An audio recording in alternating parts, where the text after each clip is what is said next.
Hi, everyone. We were having some streaming issues. So we're going to send the link to everybody who are on the email list. So if you can watch it live, you can watch it later. We have about 30 minutes together tonight. We're going to talk about the top causes of inflammation. Hopefully, we have some time at the end for questioning if you guys have any questions. But if we run out of time, I'm going to have a link to my calendar in the chat and on the bottom of the video. I offer a 15-minute complimentary consult where you can always call and ask any questions that you may have. Okay, so let's start with the presentation, the top 5 causes of inflammation. But before we do that, we have to define inflammation. What is inflammation? Inflammation is the body's protective way in reaction to an injury or an irritant. For example, if you have a sprained ankle, it's gonna swell up, it gets red. That's body's way of preventing any pathogens, any bacteria to get into your bloodstream. But it's also a way of letting your body know that you need to stay off of your ankle. You can't go for a 5 mile run or even a 1 mile run on a sprained ankle. So it's just your body's way communicating with you. Same with a sore throat. Like if you have a sore throat, if you're sick, you can't talk, it's swollen, it's red, it's painful. But if you love on it, if you stay on an anti-inflammatory diet, if you have warm water with honey and ginger and lemon, it's all going to start healing up. So it may take 10 minutes, 10 days, but it'll eventually heal up. So that's acute inflammation. There is a starting point and you tend to it, and there is an end point. You can pinpoint the location of where the inflammation is happening. Now, there is another type of inflammation that you intentionally create, like when you go to the gym to build muscle, to work on your pec muscle or your biceps. You actually go through a process of breaking down a catabolic process, and then your body responds by a healing and anabolic process of building muscles. So that inflammation is intentional, and it's something that you do. So as you can see, it's a process, it's a give and take process. Your body gives you a immune reaction, and then you respond to it, and the inflammation goes away. So tonight, that's not the inflammation I'm talking about. That's actually a good kind of inflammation. We need that kind of inflammation. Tonight, I'm talking about more of the slow, chronic, silent inflammation where you can't pinpoint where the issue is. And if it goes untreated, it can lead to a host of chronic disorders like hypertension, diabetes, heart disease, cancer. So that's the kind of inflammation I'm talking about tonight. And we're going to go over the causes of that kind of inflammation. Let's see. So the top, obviously, there are more than 5 causes of inflammation, but tonight I'm going to cover the top 5 causes of inflammation. So the first one is intestinal permeability or leaky gut. What does that mean? What does leaky gut mean? We've all been to our doctor's offices, and you've seen it on the walls, the pictures. In our gut, there is an extensive lining in our intestine. There is an extensive intestinal lining. And when everything works well and your body's functioning well, that intestinal lining creates a barrier that controls what gets out into your bloodstream. Now, when it's not working well, undigested food particles or proteins, bacteria can get into your bloodstream, and that can cause systemic inflammation. Now, when there is a tissue breakdown, is where you see the symptoms. So, if some people may feel it in their joints, some people may get foggy brain, you may get eczema. So, but it all starts in the gut. 60 to 70% of our immune system reside in our gut. And that makes the gut the first line of defense. The gut being the first line of defense is not a new idea. Hippocrates talked about it over 2,000 years ago, that health and disease begin in the gut. Treating the gut is the cornerstone of Ayurvedic medicine, which dates 5,000 years. What is new now? It's that we know what it's in the gut that's causing the gut to be the first line of defense, and that's the microbiome in the gut. Now, I've had 2 previous webinars where I've talked about the microbiome extensively, so you guys can always refer back to those webinars. But let's touch upon that quickly. So the microbiome, it's a collection of the bacteria, viruses, fungi, yeast, all living together in your gut. Now, we have microbiome on our skin, microbiome in our noses, and in other areas of our body, we have microbiome. But tonight, I'm just talking about the microbiome in our gut. So when everything works well, these bacteria stay in balance. We have beneficial bacteria and we have harmful bacteria. And if everything, and we need them both. We need harmful bacteria as much as we need beneficial bacteria. And if everything is going well, they're staying in balance. Now, when things are not going well, that can cause a dysbiosis of the bacteria. So we have more bad bacteria than the good ones, and that can cause a breakdown or the leakiness of our gut, where the food particles can get out and start inflammation. Now, there is a lot of things, a lot of factors that affects the gut microbiome. But the biggest one that I'm going to touch upon tonight is our diet. It's our standard American diet, which is between 60 to 70% ultra processed. Actually, there was an article in Washington Post today just on that the Americans, they have 60% of their diet is ultra processed. Now, what's the difference between processed and ultra processed? We all process our food. When you buy any vegetables and you bring it home and you cut it up, you process it. When we could cook our food, that's processing. When you juice it, make smoothies, that's processing. That's not the kind of processing I'm talking about. I'm talking about ultra processing. So when you go to the grocery stores and you look behind a box of cookies and you can't pronounce 5 of the ingredients, that's ultra processed food, the food that's made in a factory with ingredients that you can't pronounce. So that's the kind of food that we need to avoid. Now, that kind of food is pretty new. It's probably about 50, 60 years old, that ultra processed food, not even that long, probably 50 years old. So our genes were not evolved to digest that kind of food. We need the microbiome in our gut need fiber, and they need a lot of fiber. They need good fats. They need protein.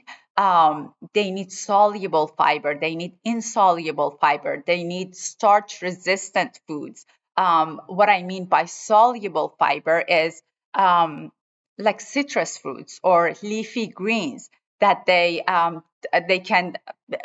solve in water, they dissolve in water, and it forms a gel, and then the bacteria can eat that. they need insoluble fiber, like nuts and seeds, that can go down our digestive tract and act as a broom.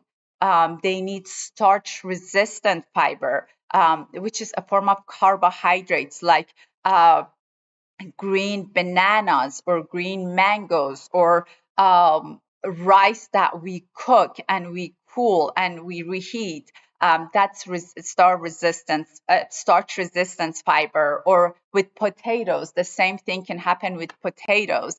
That's starch resistant fiber. So the gut microbiome, our bacteria, really need that kind of fiber and to go on. We don't get that in our diet these days. You have to intentionally think about getting enough fiber in your diet.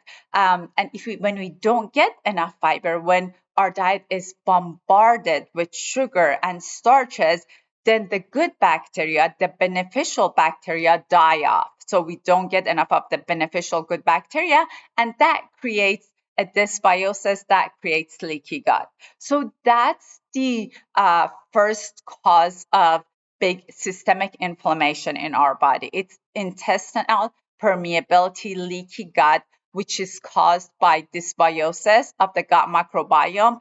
And that is caused by a lot of factors, but especially our diet.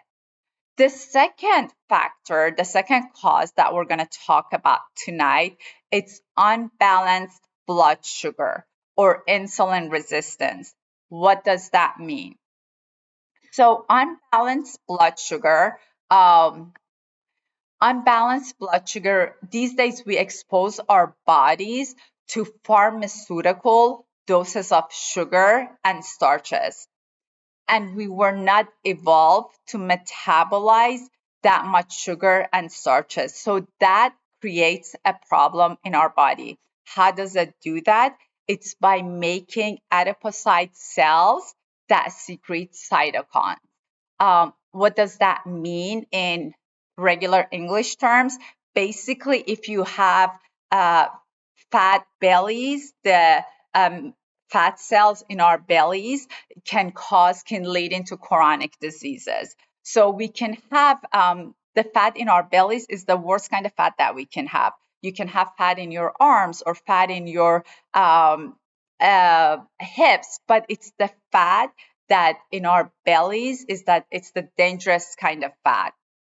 And so we need to make sure to eat less sugar, less processed foods, less starches, stick to more good fats, proteins, to become more metabolically flexible. Also, insulin resistance can be caused by eating even good sugar, like fruits. Fruits are full of sugars, but they're good sugar, even if we eat it at the wrong time of the day. Like, for example, you wake up and you have bananas or even an apple on empty stomach. So what does that do when you eat sugar on empty stomach? Your glucose level spikes up. So insulin is secreted. It drives the glucose into the cell. An hour later, there is no glucose in your bloodstream, and your brain signals your liver and muscles to secrete glucose, and that gives you cravings, that makes you hypoglycemic, that makes you moody. So the spikes of glucose in your blood level can cause a lot of issues, especially if you're not metabolically healthy. Now, if you're metabolically healthy and you're able to use fat as a source of fuel, that won't happen with you, because when you get hungry, you're hypoglycemic, your body can burn fat as a fuel storage. But if you're not metabolically flexible and you count on glucose as your fuel source, that can get you in trouble. And that can, an insulin resistant is a cause of inflammation. The doctors nowadays call Alzheimer's type 4 diabetes because of insulin resistance. So that's something that we need to make sure we're careful about. When you eat your sugar, how you eat your sugar, make sure never to have sugar on empty stomach. Make sure to have a lot of vegetables before any meal. Make sure to start with a veggie starters, maybe a salad. If you can go for a 10-minute walk or any movement after you eat, that's helpful. So those are ways that you can keep your insulin level in check. If you have some apple cider vinegar before a large meal, that would help with your glucose level, with your insulin level. So there are ways of working around that to take the inflammation down, but it takes practice, it takes time, it takes intentional eating, but it's definitely doable. Okay, so we talked about insulin resistance and we talked about unbalanced blood sugar and what it can do. So let's move into the third cause that contributes to inflammation, and that's infection.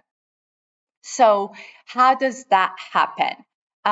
When we have an infection, especially in our gut, it can drive up the cortisol level, and that can cause inflammation.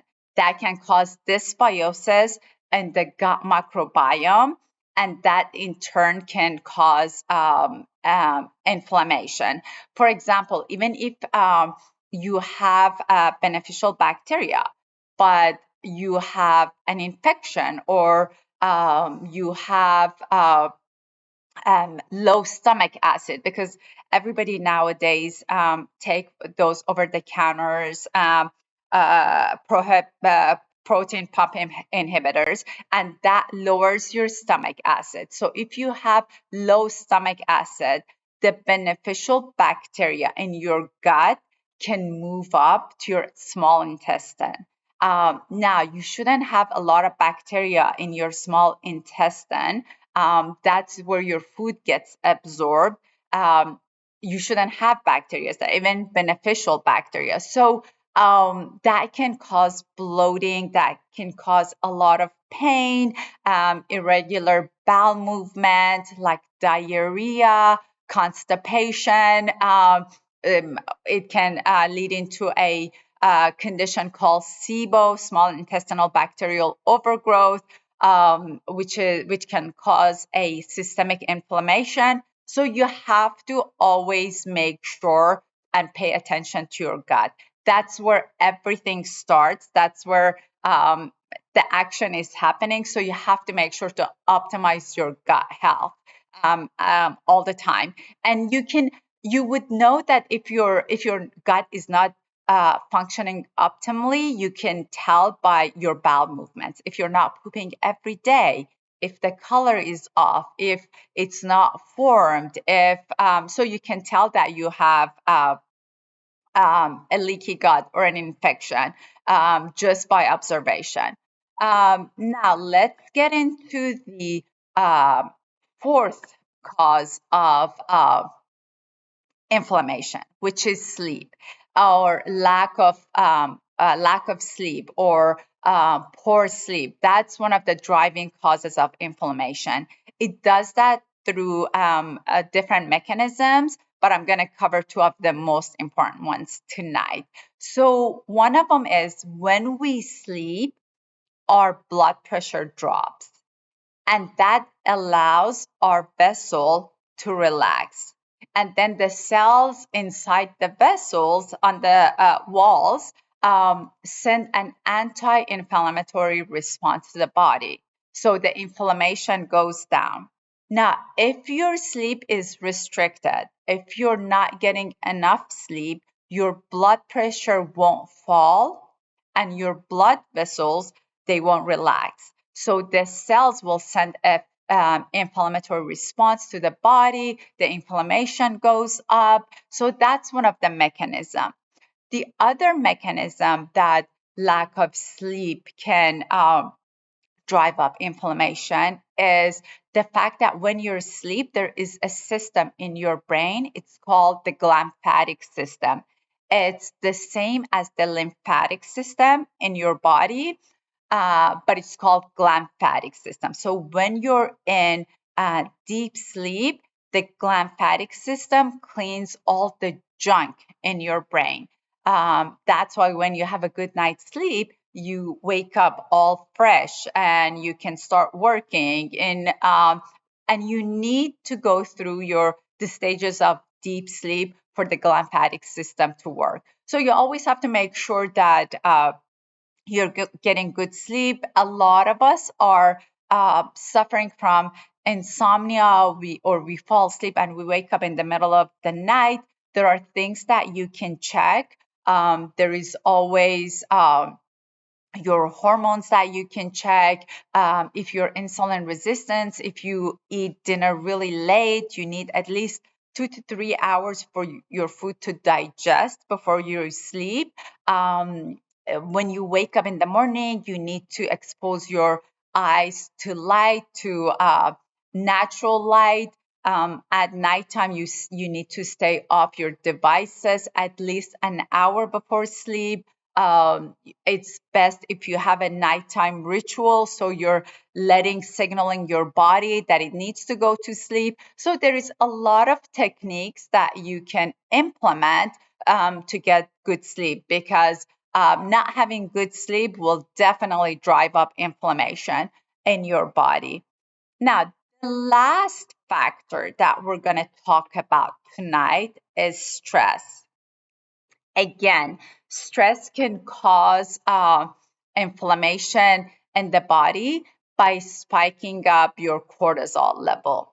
Our ancestors, how they were evolved, they did experience stress. However, the stress was temporary. So they were chased by a tiger and their cortisol level would go up. They would go into this fight or flight condition and the cortisol level would go up. But as soon as they would get to safety, their levels would calm down and that wouldn't create an inflammation response.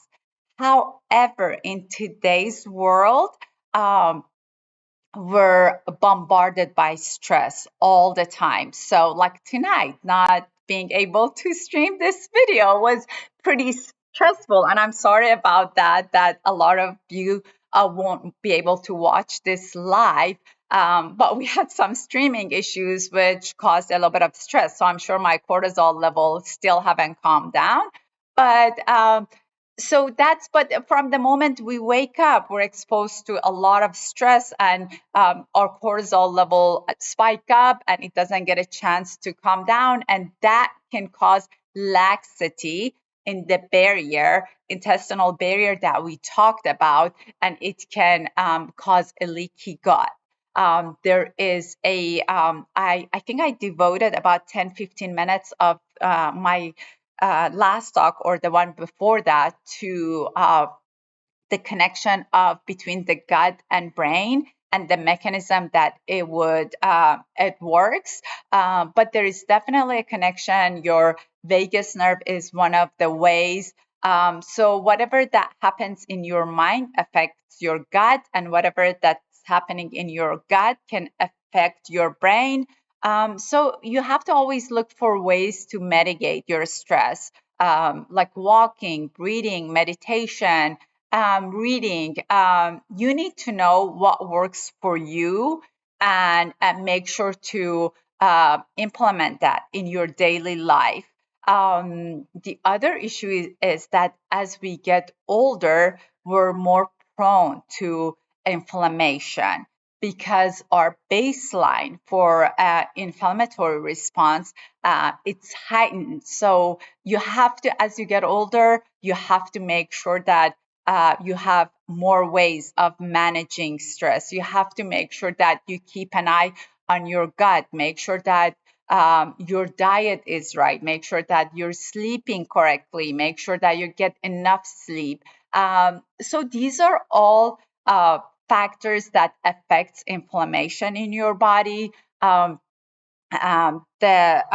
is a field right now called inflammaging, where the scientists believe that the driving cause behind aging is actually the main driving cause behind aging is inflammation.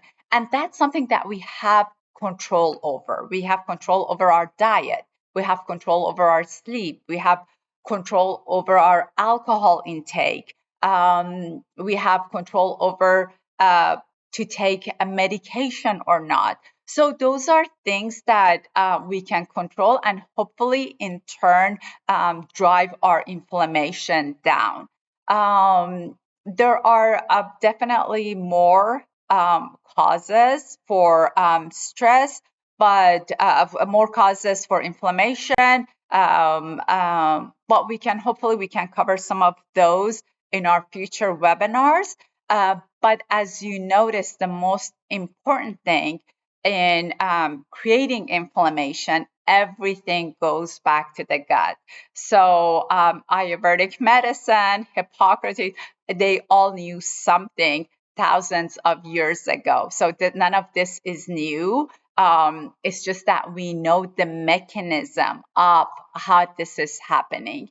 So if you guys have any questions, I would love to answer them. Again, I'm going to leave a link to my calendar. I know a lot of people cannot watch this live, but hopefully they'll get to watch it. If not, we'll put on another webinar. And also I have an Instagram page that I post a couple times a week with health tips that you may want to check out. It's Gut Health with Sarah. It's probably posted in the chat. But anyhow, now if you guys have any questions, I'm not even sure if a lot of you are here, but if you have any questions, feel free to ask. So.